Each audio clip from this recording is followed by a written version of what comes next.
menemukan diri sendiri lewat tantangan hidup. Malah justru tantangan hidup itu adalah kebutuhan kita. Tantangan hidup itu adalah kebutuhan kita. Supaya kita bisa menemukan diri kita sendiri lewat tantangan itu. Nih saya kasih tahu. Hampir kebanyakan orang justru mencapai kesadaran lewat kesulitan-kesulitan hidupnya. Banyak orang mencapai kesadaran justru lewat segala hal yang tidak disukai dalam hidupnya. Dan itu fakta. Dan bukti untuk ini banyak sekali. Termasuk saya juga mengalaminya. Oleh karena itu, ketika kita menghadapi tantangan, rintangan, itu bukan untuk menghentikan kita. Itu sebetulnya jalan dari semesta untuk membuat kita tumbuh dan berkembang. Menjadi sangat kuat, sangat hebat. Kuncinya satu, jangan gampang berubah dengan apa kata orang tentang kita. Itulah kuncinya, menjadi diri sendiri itu penting. Makanya untuk menjadi diri sendiri, kuncinya juga satu, kenali dirimu sendiri. Karena hadiah mengenali diri sendiri, jadi mengenal siapa Tuhan kita. Jadi pengenalan pada Allah itu, pada Tuhan itu hadiah itu.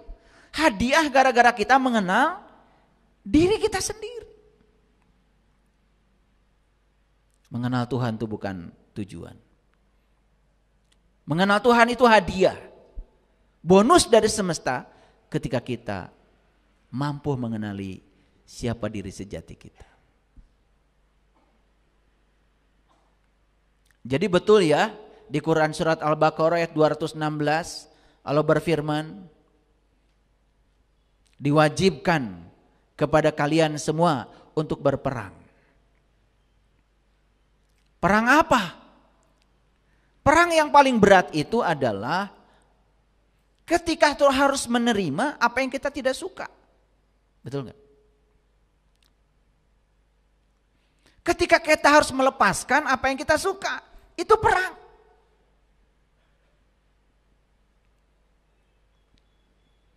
Kenapa kita harus menerima yang kita tidak suka?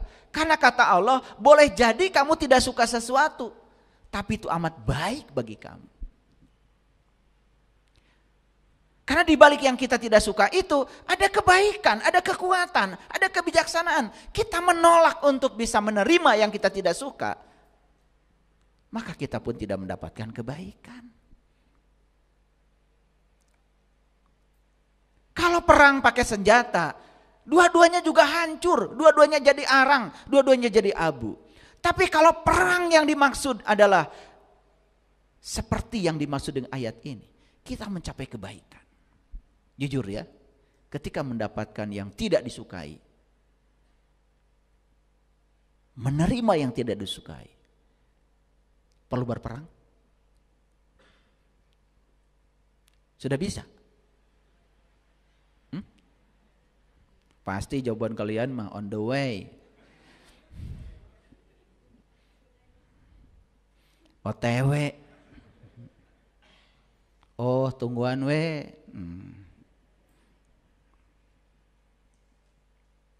Melepaskan yang kita suka, itu juga berperang. Makanya kenapa di ayat itu diwajibkan kita berperang, jangan ditangkap secara dangkal. Lalu perang itu menganggap orang lain di luar diri kita musuh. Musuh terbesar diri kita, kata Nabi, adalah diri kita sendiri.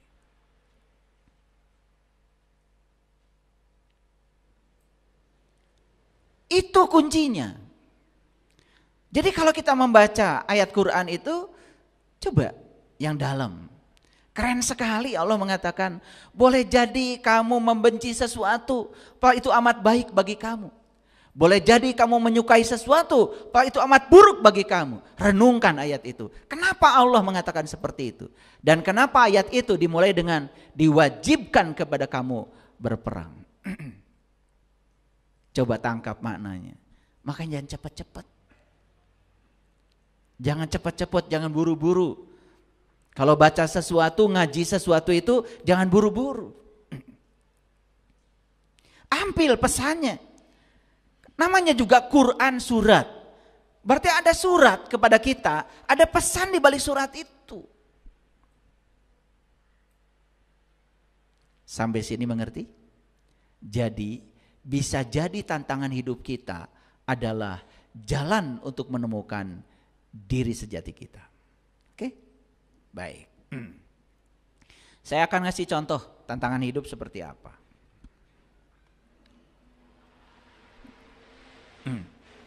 Sebelum saya menjelaskan tantangan hidup seperti apa, saya ingin menjelaskan dulu pengertian tantangan.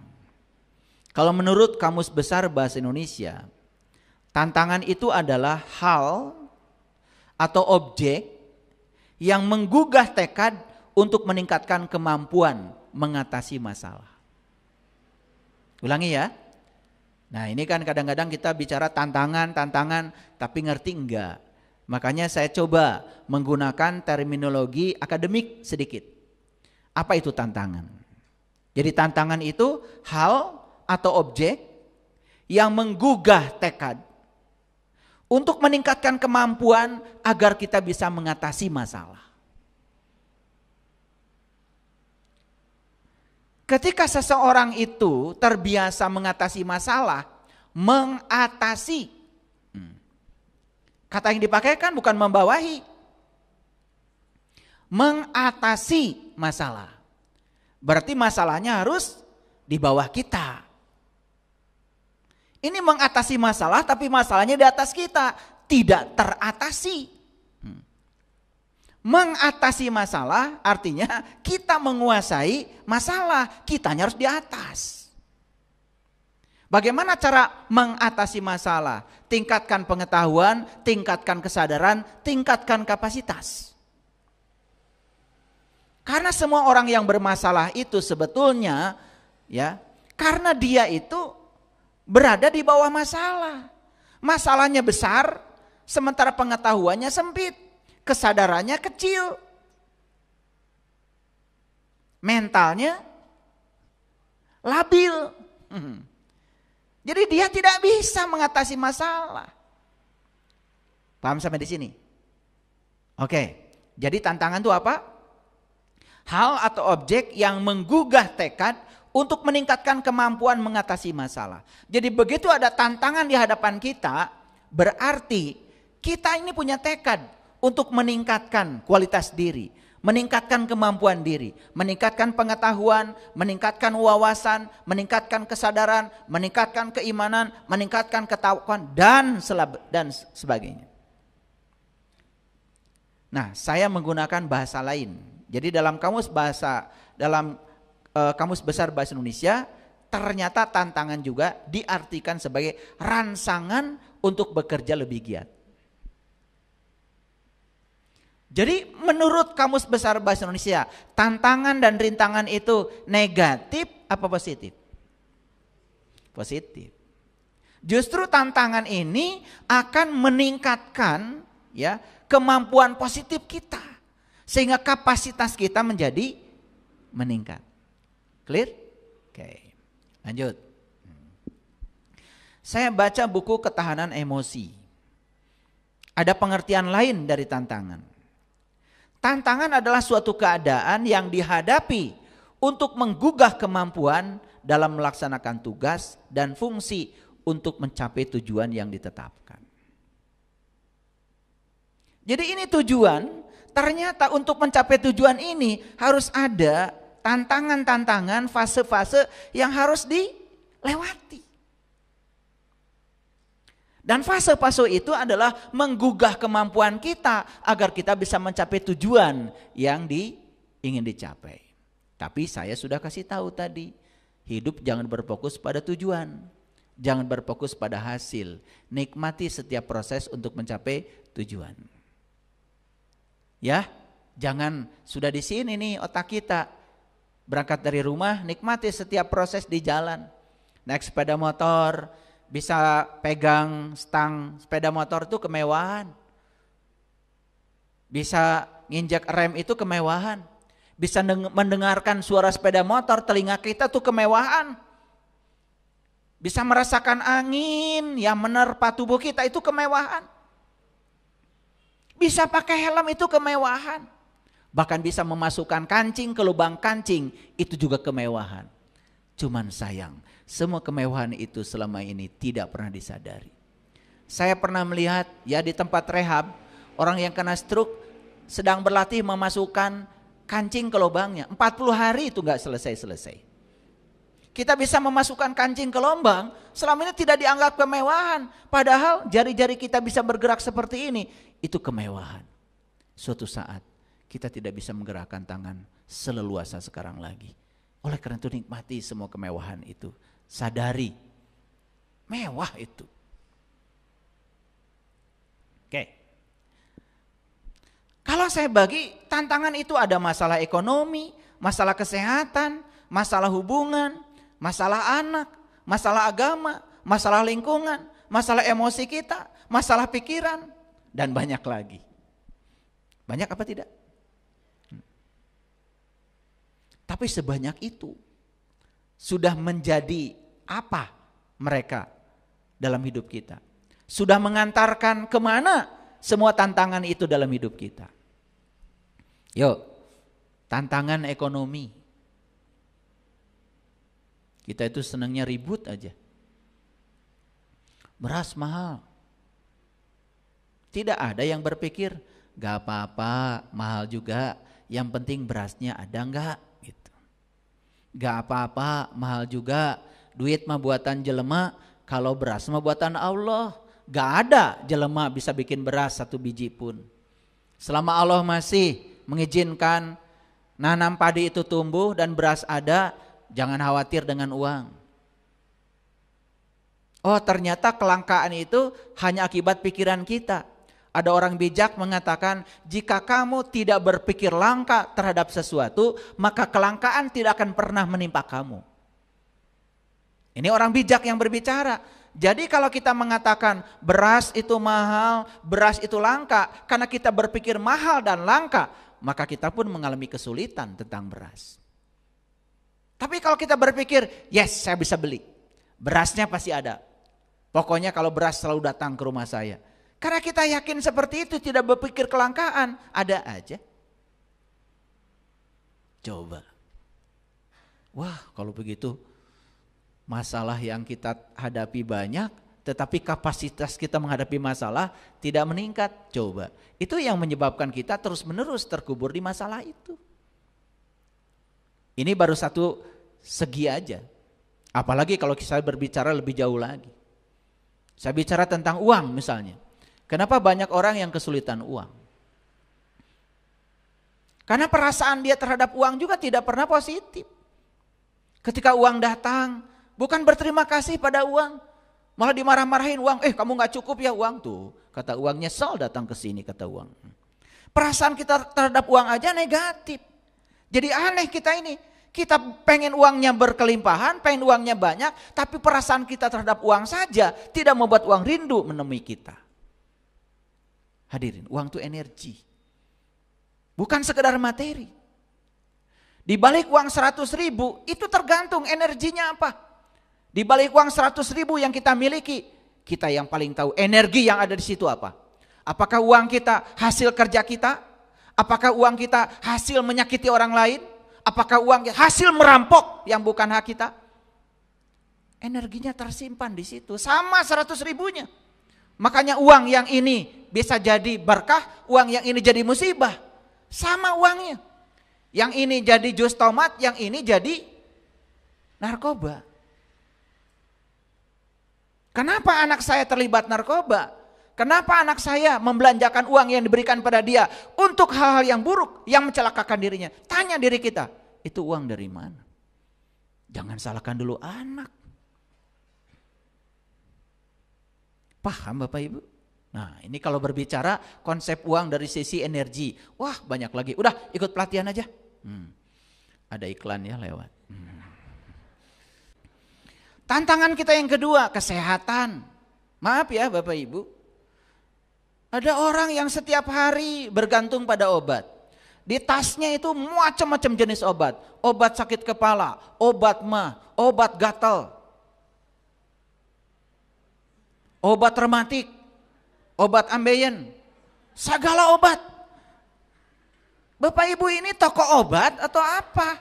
Saya nggak ngerti. Karena tidak mengerti, dikiranya dengan meminum obat kita akan sehat. Tidak. Obat itu hanya meniadakan rasa sakit sesaat. Sakitnya tetap tinggal di situ.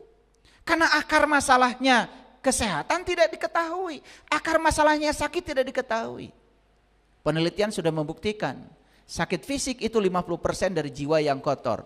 25% dari pikiran yang tidak stabil. Mental yang harus diperbaiki. 15% dari hubungan sosial yang tidak bagus. Banyak konflik dengan orang lain. Itu sudah 90%. Mau olahraga tiap hari, makan sehat, cuma 10%. Karena kita mengerti ilmunya. Wah, ada tantangan nih buat saya hidup sehat. Gimana sih? Umur baru segitu, 30, 35. Jalan sudah miring.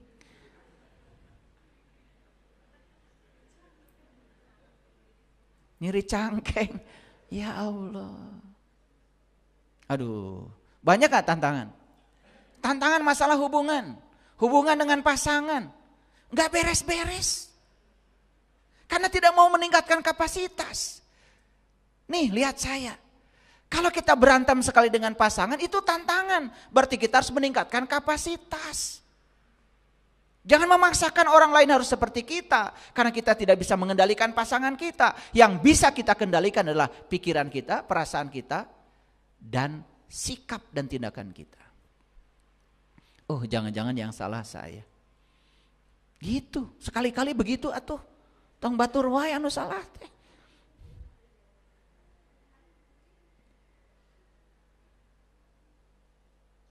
Bu, gaji saya sudah segini sebulan. Pokoknya tidak mau tahu, harus cukup. Barijeng saeutik. Udah gitu berikutnya, begitu diomongkan, Pak, uang gak cukup. Boros tuh.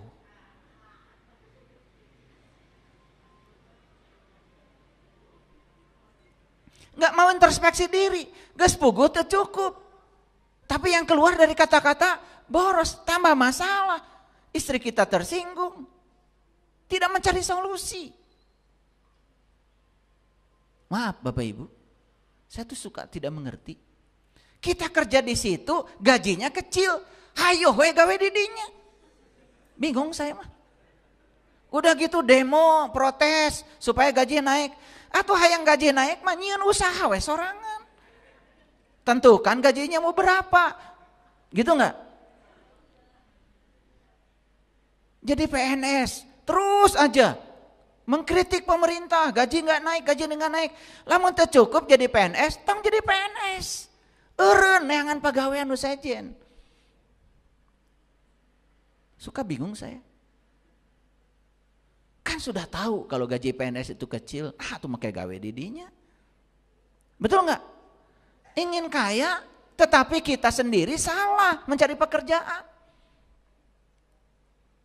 Kalau jadi PNS itu kan PNS itu dan juga ASN, aparatur sipil negara, disebutnya juga abdi negara. Jadi yang namanya ASN itu bukan mencari uang, mengabdi pada negara. Aneh, mau mengabdi pada negara malah negara disuruh mengabdi pada kamu. Ini saya mau cerita faktual. Banyak orang yang aneh, ya. Geus puguh gawe didinya teh cukup tapi ngejodog wae didinya. Kumaha? Jadi protes saja kerjaannya. Ya Allah. Kan kata Allah kalau kamu ingin mengubah nasib tidak usah menggantungkan nasibmu pada negara. Ya diubah oleh kamu. Tinggal resign cari pekerjaan baru. Yang menyenangkan dan mencukupi. Yang luar biasa kadang-kadang ya ada orang. Geus puguh teresep gawe didinya teh. Kasiksa, tapi cicing wae. Bingung saya juga. Padahal sudah jelas hukumnya. Ketika kita mengerjakan sesuatu yang kita tidak suka, maka tidak ada keberkahan di situ. Tidak ada keberlimpahan di situ. Karena keberlimpahan terletak pada sesuatu yang kamu kerjakan dan kamu suka mengerjakannya. Itu yang saya sebut tadi. Hidup itu permainan. Karena hidup permainan, maka rayakan setiap momen dalam hidup dengan penuh sukacita. Lamun teresep gawe didinya, ngerasa kasiksa, pinah kan resep. Jadi hidupnya penuh dengan sukacita. Saya kasih tahu Bapak Ibu, yang suka bermain itu siapa? Anak-anak. Kenapa anak-anak senang bermain? Resep. Bunga. Betul enggak? Itu. Jadi hidup itu adalah permainan, maksudnya bukan main-main dalam hidup. Tetapi hiduplah dengan penuh sukacita. Nikmati setiap momen apa adanya. Gitu maksudnya mah. Datang arti kadang-kadang orang mana yang ngadengkeun ceramah. Hidup adalah senda gurau. Heureuy we. Datang arti hidup adalah permainan, main-main terus. Dan hidup permainan. Tidak bisa menangkap esensinya. Hidup adalah permainan. Sebesar apapun rintangan dan tantangan yang kamu hadapi dengan penuh sukacita. Karena kalau kamu menghadapinya dengan penuh sukacita, sudah setengah masalah selesai. Gitu ta. Matak sing palinter oge. Banyak masalah. Masalah hubungan. Ya, maaf. Banyak yang datang kepada saya. Asapang benerna. Datang sama saya sendiri. Suami. Gak bisa saya bilang, harus sama istrinya. Kenapa ayah? Nanti kamu tidak objektif. Dan saya juga tidak mau mendengar sebelah. Harus dua-duanya.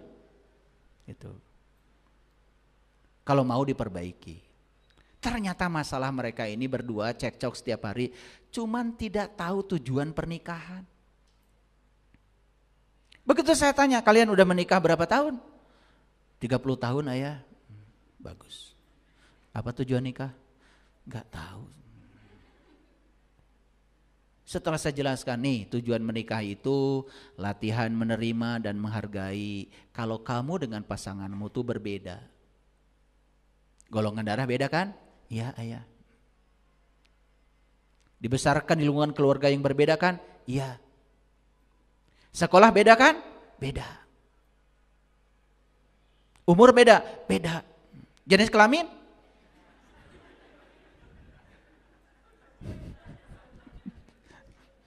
Itu segitu jelas perbedaan nampak di depan mata. Kok ingin supaya sama? Saling memaksakan kehendak supaya pasangan saya seperti yang saya mau. Itulah yang disebut dengan penjajahan. Tidak membuka kebebasan. Padahal Rumi itu mengatakan dalam puisinya, cinta adalah memberi sayap. Cinta bukan saling memberi rantai. Cinta itu saling memberi sayap. Bukan saling memberi rantai. Bukan saling menyakiti. Bukan saling membelenggu. Tantangan bukan? Wah, ada gak masalah dalam dengan anak? Tantangan bukan? Ada gak masalah dengan agama? Ada gak masalah dengan lingkungan? Ada gak masalah dengan emosi kita? Kenapa tuh emosi wae? Ada gak masalah dengan pikiran kita? Subhanallah. Ini baru saya tulis sedikit. Lihat bagian yang bawah. Dan banyak lagi yang lainnya.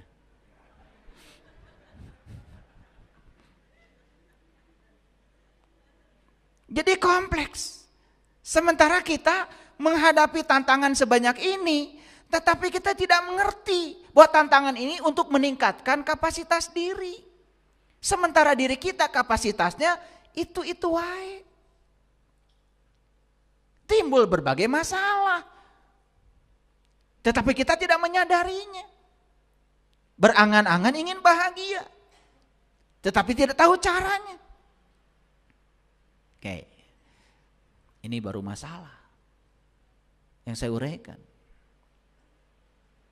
Coba kita lihat ayat ini. Bapak Ibu.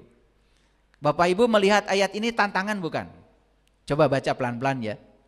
Innal ladzina amanu wa amilus solihah sayaj'alu lahumur rahmanu wudda. Ini surat Maryam surat ke-19 ayat 96. Sesungguhnya orang-orang yang beriman dan beramal soleh, kelak Allah yang Maha Pemurah akan menanamkan dalam diri mereka rasa kasih sayang. Bapak Ibu membaca ayat ini tantangan bukan? Tantangan. Apa tantangannya? Dari belakang aja bacanya. Oh, orang beriman dan beramal soleh itu, kata Allah, Allah akan menanamkan pada diri mereka rasa kasih sayang. Tanya diri kalian. Sudah punya rasa kasih sayang? Atau belum mengerti kasih sayang itu apa? Ada dua, kasih dan sayang.